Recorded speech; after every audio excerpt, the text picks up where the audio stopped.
El canto: fuentes históricas, metodologías de aprendizaje, intérpretes y más. Un podcast semanal de Miguel Bernal Menéndez.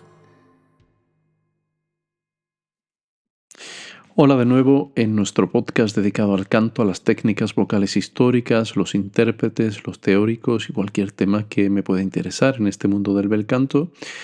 Hoy con un capítulo dedicado a una pareja de padre e hijo. Y no es un capítulo dedicado a Manuel García, el gran tenor de Rossini, y su hijo teórico del canto, Manuel García. Básicamente porque esto está un poquito visto ya. Pero, evidentemente, hay otra pareja que nos interesa mucho para nuestro canal y que es la pareja formada por el maestro de canto famosísimo en el siglo XIX, con grandes alumnos, que fue Francesco Lamperti, y su hijo Giovanni Battista Lamperti. Muchas veces he leído por ahí en algunos artículos, en papers, en recensiones en internet, porque claro, sobre el canto se escribe mucho, hablar de Lamperti, y muchas veces se confunden estos dos personajes, y cuando son padre e hijo. Como digo, los García, toda la saga García, se trata mucho de ella, hay mucha documentación, pero no hay tanta documentación sobre la obra y la trayectoria artística de los Lamperti.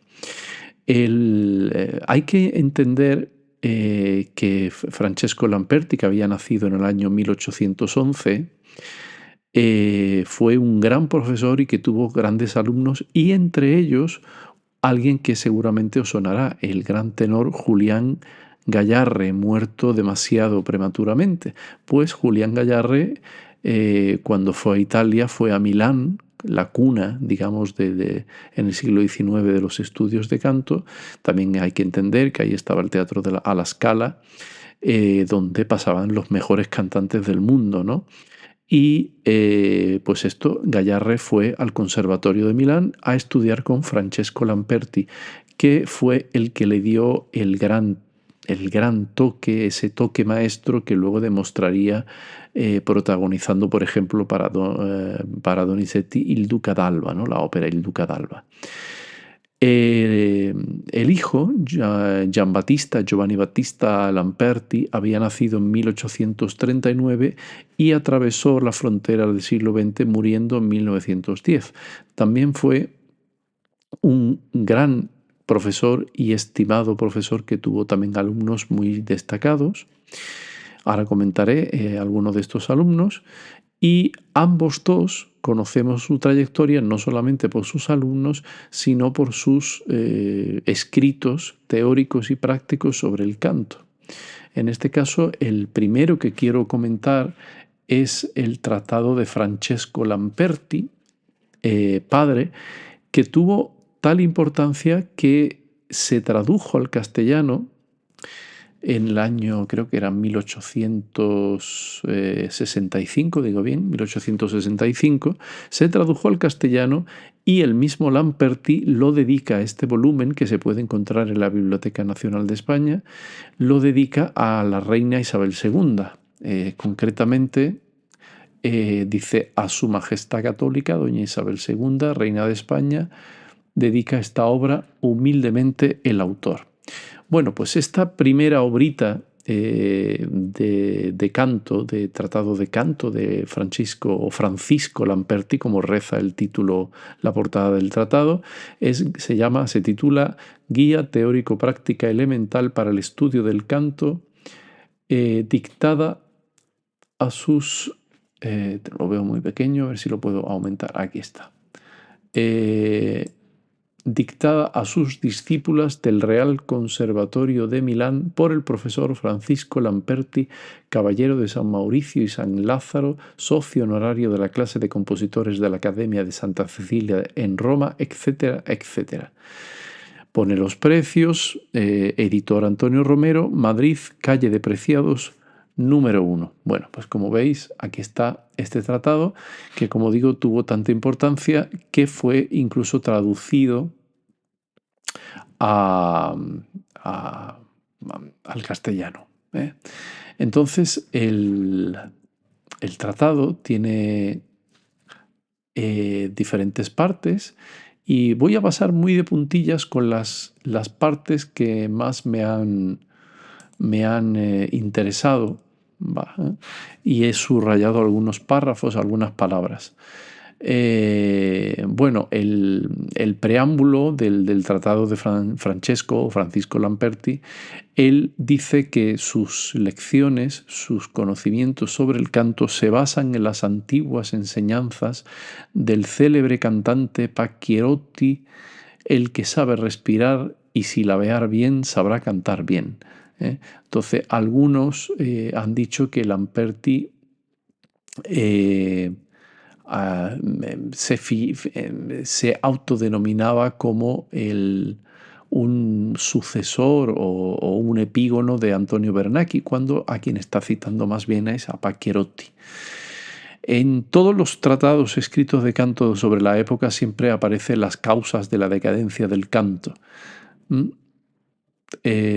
Pues aquí Lamperti pues habla de esto de que, claro, no resulta apropiado el canto si no se sabe respirar correctamente. Dice Lamperti, para realzar el canto dramático, la música vocal se ha despojado casi totalmente de la agilidad, hasta el punto de que, a poco que se prosiga por este camino, llegará a no ser más que una declamación musical en perfecta contradicción con el verdadero método de la declamación puramente dramática que impone a los actores la exclusión de toda cantinela. ¿Cuánto sabía este Lamperti? Está haciendo pues todo un alegato en contra del continuum musical donde la voz se enclaustra, ¿no? Se incorpora a la orquesta, pero no como un elemento de acompañamiento, sino como un elemento más, perdiéndose en lo más importante que históricamente había sido la ópera, que era la preeminencia de la melodía. Dice Lamperti, no me parece conforme con los preceptos naturales del melodrama el abandono a un método que conducirá necesariamente a la exclusión del canto, cuando por el canto mismo fue creado la forma melodramática. Claro, está clarísimo. O sea, si no hay melodía, si no hay melopea, si el canto no es lo más importante, acabaremos con una expresión dramática que fue creada precisamente para esto. Dice Lamperti, sigue en otro párrafo, la falta de músicos soprani, especie de cantantes incompatibles con la moderna civilización, la cual bajo el punto de vista humanitario presenta un justo y necesario progreso, deja un vacío irreparable en los verdaderos cultivadores del canto y puede ser considerada como una de las causas de la decadencia de la música vocal. Y ahora cita a diferentes cantantes castrados, los musici, Pacchierotti, Crescentini, Velluti, Marchesi, etcétera, etcétera. Luego dice otra de las causas de la decadencia, según Lamperti, del canto, es la influencia que ejercen los empresarios. Dice, y el tesoro de una garganta, privada de toda norma, se gasta malamente y en breve tiempo con el abuso de las más bellas notas. Claro, está diciendo que claro que ahora no se cuida la técnica ni se dedica el tiempo que se necesita para preparar una voz y por tanto estos empresarios lo que quieren son voces y no quieren gente que realmente funcione con una serie de normas que vienen dadas por la técnica del bel canto. Dice de nuevo el maestro milanés, dice, añádase a esto lo que llamaré espostamento de las voces, es decir, el uso establecido de hacer cantar de mezzosoprano a las sopranos, en otros tiempos a las mezzos en las partes de contralto y la casi total desaparición de la parte del verdadero contralto en el repertorio moderno. Lo mismo sucede con los llamados antes tenores serios, que ahora cantan de barítonos, con los tenores de medio carácter, que ahora se desgarran el pecho cantando las partes de tenor serio, y el poco uso de los verdaderos bajos, cuyo repertorio alcanza a veces las más atrevidas notas baritonales.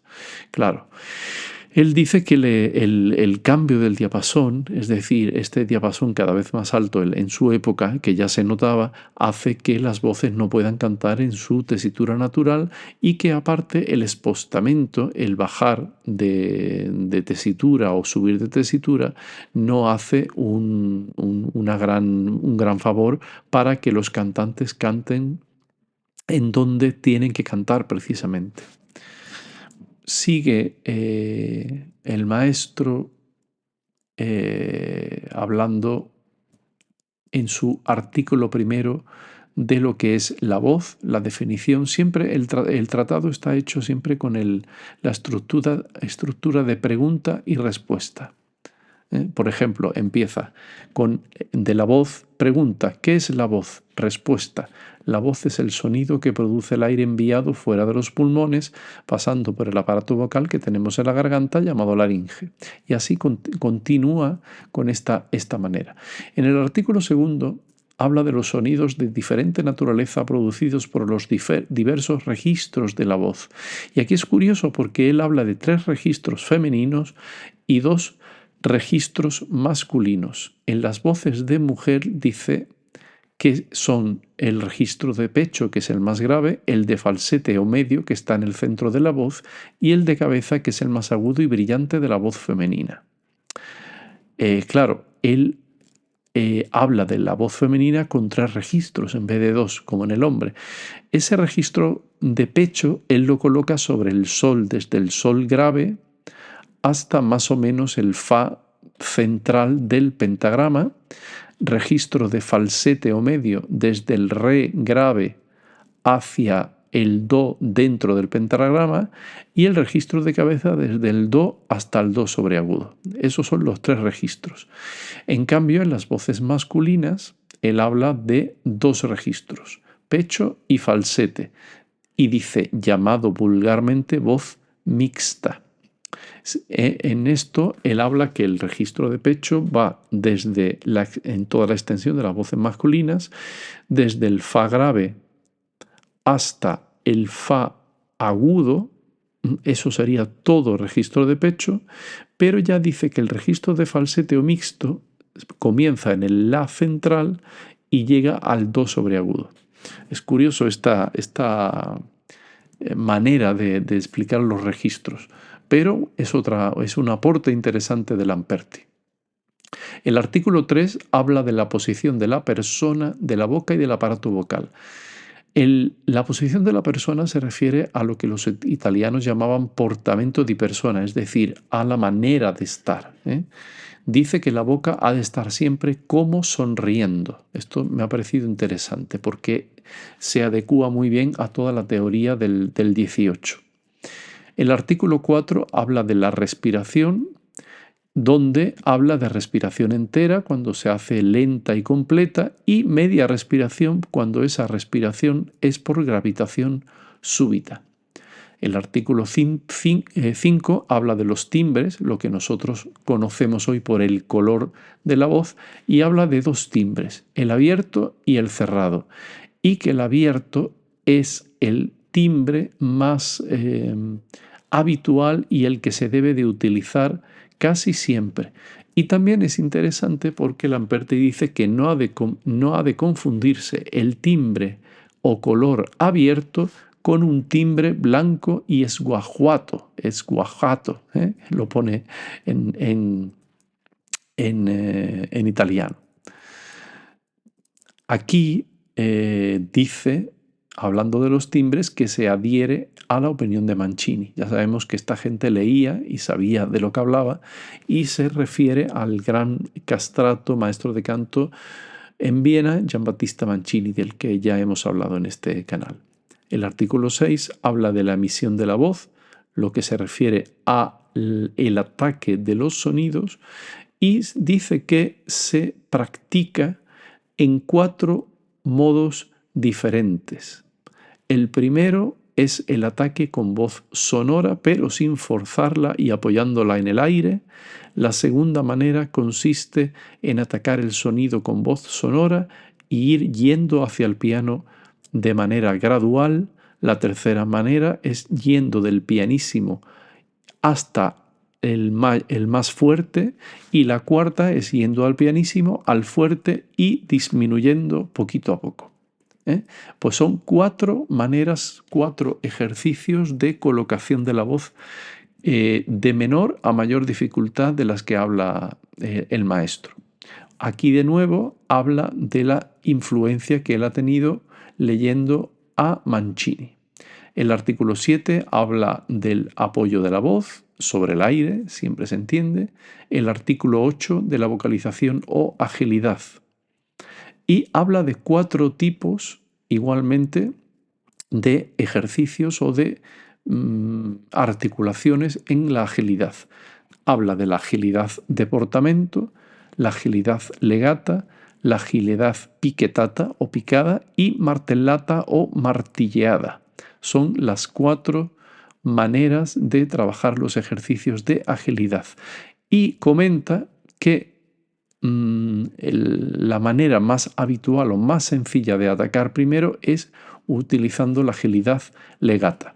Aún más dice que los ejercicios útiles deben ser melódicos y de buen gusto. Su calidad y género, no su cantidad, es lo que puede hacer a un discípulo un buen cantante. El artículo 9 sigue el maestro, habla del portamento y ligado de los sonidos, donde analiza con una serie de gráficos cómo se anticipa una nota cuando se hace algún intervalo. También dice que el que no liga no canta. No habla propiamente de portamento di voce, pero sí de esta legatura para unir los sonidos de manera perfecta. El artículo 10 habla de reglas generales para estudiar con aprovechamiento. Siguiendo con el tratado, el artículo 11 habla de la pronunciación y luego ya nos coloca una serie de ejercicios de vocalización para pasar al artículo 12, dice aplicación de la regla para el apoyo de la voz. Esto es muy interesante. Es decir, él habla que el aliento, el aire, no ha de empujarse ni esforzarse, siguiendo la terminología del 19, sino que la respiración más arriba que se cante, más contenida debe ser. Es decir, se debe de retener la respiración, el aire, a la hora de cantar. El artículo 13 habla del modo de atacar los sonidos, donde ya nos coloca una serie de ejercicios y habla de ejercicios con sonidos inmediatos, ejercicios para apoyar a la voz, todo esto son vocalizaciones, saltos de sexta, saltos de octava, ejercicios de octava,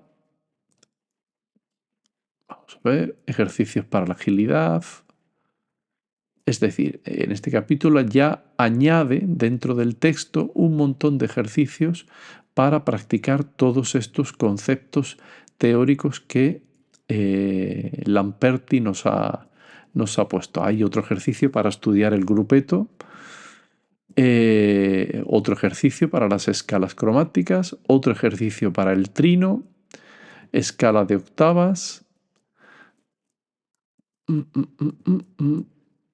Y con todo esto se va a la parte final del tratado, que son los solfeos. Los solfeos es curioso porque él pone una escritura, pone un pentagrama donde es el solfeo, la melodía del solfeo, y un segundo pentagrama donde reza modo de ejecutarlo. O sea, nos está dando pistas de cómo hay que ejecutar más allá de la notación habitual. Pues tenemos 2 solfeos, son bastante largos, de 2 o 3 páginas, donde sirve de resumen de todos estos conceptos teóricos que nos ha dejado Lamperti. Bueno, pues este es el primer tratado que quería conectar.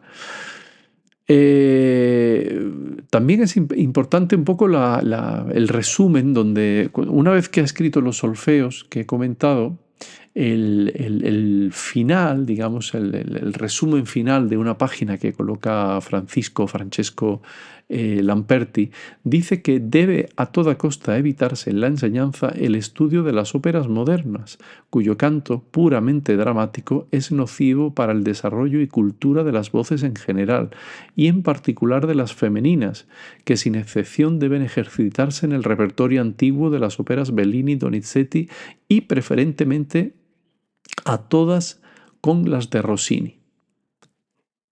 Dice, para los tenores y bajos podría hacerse también alguna excepción, puesto que el nuevo repertorio no carece de ciertos cantos que no les serán perjudiciales, aunque por todos estilos será siempre más provechoso y menos expuesto el repertorio antiguo, el cual, lo repito, deben dedicarse sin excepción de ningún género las voces femeninas.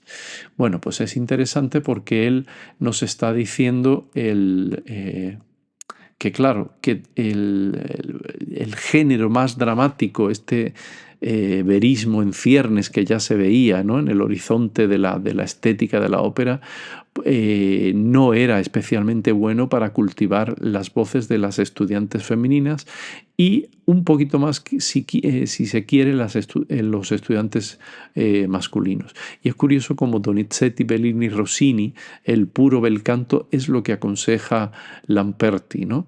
Y que ya habla en esta época, estamos ya en 1865, habla como si fuera repertorio muy obsoleto, ¿no?, lo cual resulta bastante curioso.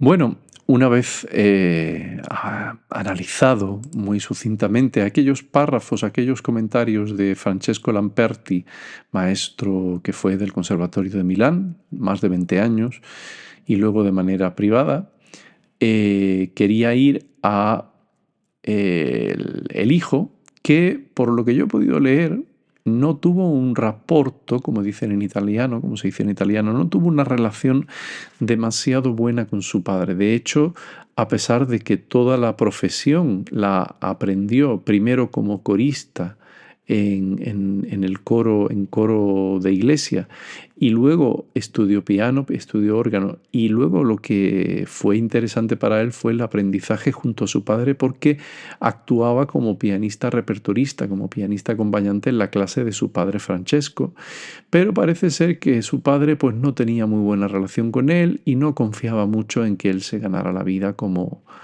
maestro de canto, cosa que sí sucedió, parece ser.